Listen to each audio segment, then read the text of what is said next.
Selamat pagi pemirsa. Berita Padang hadir kembali hari ini bersama saya Adini dan sejumlah informasi telah kami siapkan untuk Anda. Berikut selengkapnya.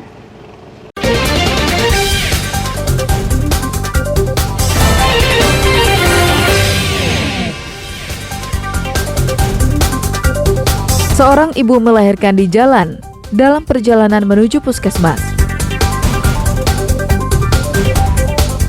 Kasus kepemilikan senjata tajam anak dan remaja diproses hukum Kejari Padang. Sandal hotel produksi warga binaan Lapas Padang laris manis dipesan.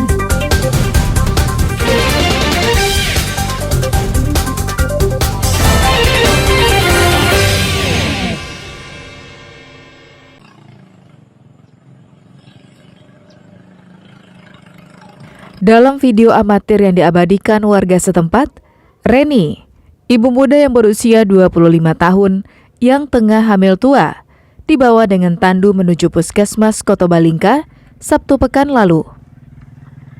Warga Jorong Rura Patontang, Kecamatan Kotobalingka, Pasaman Barat ini terpaksa dibawa dengan tandu karena kondisi jalan yang kecil dan tidak bisa dilalui mobil ambulans. Perjalanan menuju puskesmas sejauh 10 km, namun baru 3 km, ibu muda itu sudah tidak tahan lagi untuk melahirkan. Untungnya, Reni ditemani bidan kampung dan anggota keluarganya.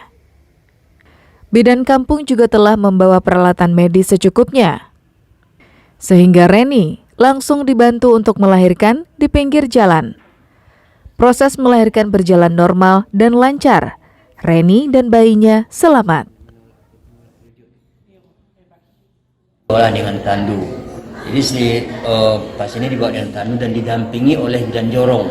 Nah, ternyata di tengah jalan mungkin karena kesalahan itu pembukaannya lengkap dan melahirkan di pertengahan jalan dan dibantu oleh bidan. Dan bidan itu waktu menuju semua membawa alat-alat lengkap. Dia sudah mempersiapkan alat-alat kalau terjadi sesuatu di jalan. Ternyata memang betul di jalan terjadi melahirkan dan alhamdulillah sampai saat ini ibu dan bayinya selamat, sehat. Kondisi tempat tinggal yang jauh, ditambah tidak adanya puskesmas di wilayah pelosok, menjadi kendala bagi ibu hamil di Pasaman Barat untuk melahirkan dengan tenang dan aman. Safaatul Ulum melaporkan dari Pasaman Barat.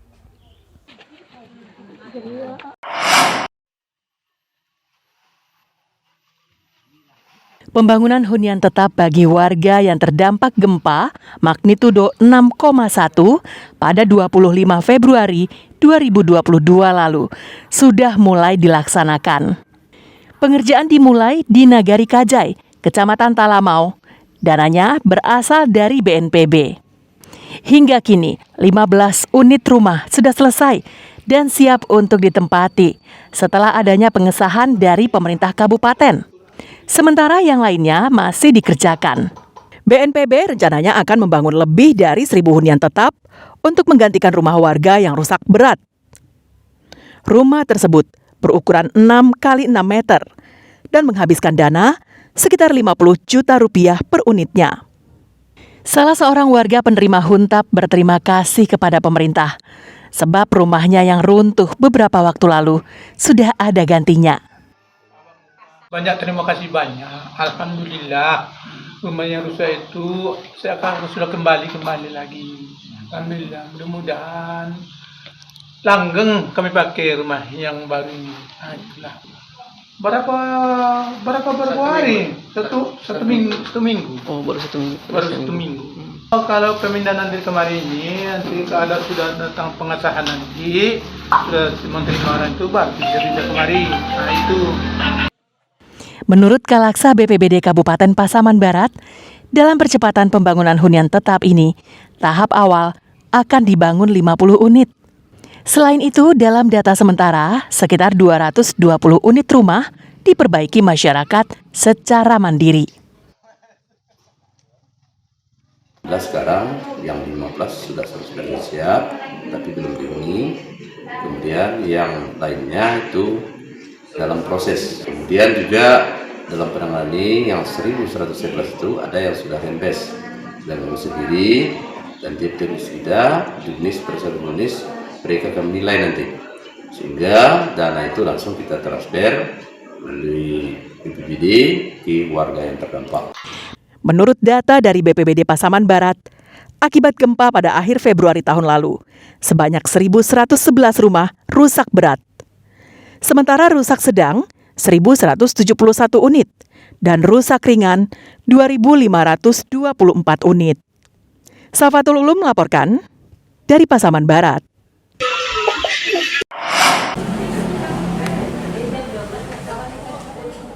Angka stunting di Padang pada tahun 2023 masih terbilang tinggi, yakni 1.200 orang anak hingga akhir November tahun ini.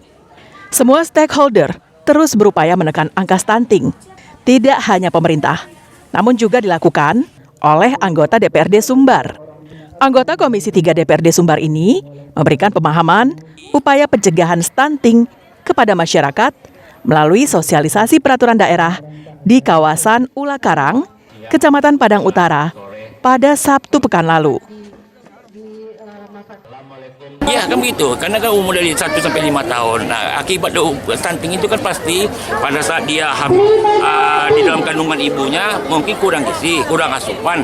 Ibu ini stres dan sebagainya. Pada saat dia lahir, ya itu kemudian ditambah lagi karena pendapatan perekonomian masyarakat orang tuanya rendah, miskin, kekurangan, ya kemudian dia makanan yang diberikan itu asal-asal saja. Kan begitu. Menurut Albert, sosialisasi perda penting bagi kaum ibu agar dapat memberikan perlindungan terhadap anak-anaknya dan terhindar dari stunting. Manfaatnya supaya tahu tentang anak supaya stunting, ibu-ibu yang ya itulah semua anak yang kurang gizi supaya lebih diutamakan gizinya. Sampai dengan bulan November ada 1.924 anak stunting di Kota Padang.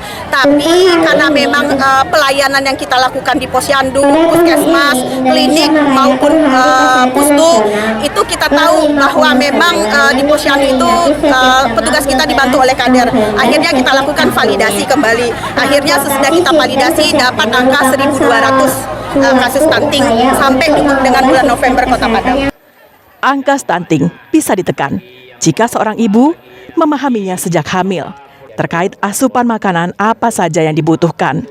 Selain itu, ibu hamil juga harus rajin melakukan pemeriksaan berkala di puskesmas untuk mengetahui perkembangan kesehatan janinnya. Robiham melaporkan dari Padang.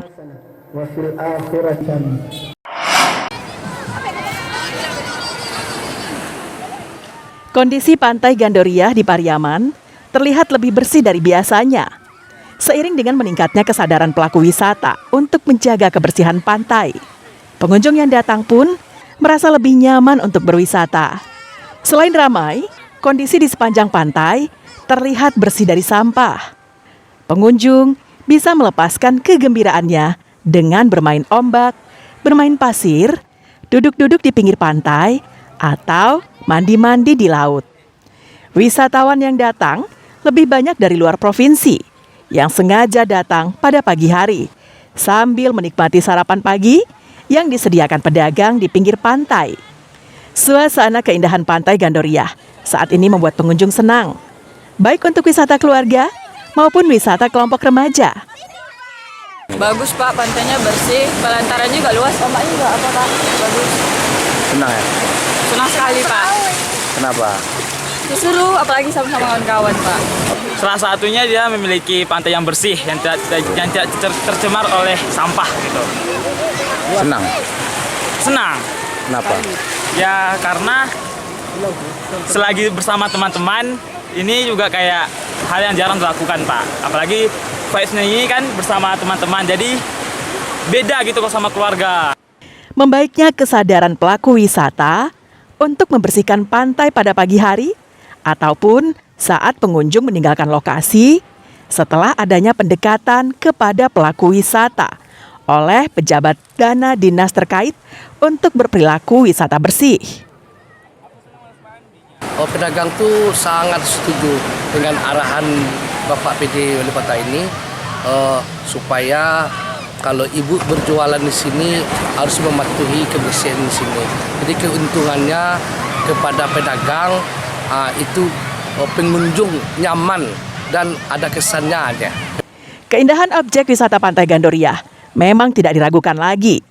Selain memiliki pantai yang landai dan kerindangan pohon di pinggir pantai yang menyejukkan suasana. Namun semua ini tak ada artinya kalau tidak ditunjang dengan kebersihan pantai. Eki Rafki melaporkan dari Pariaman.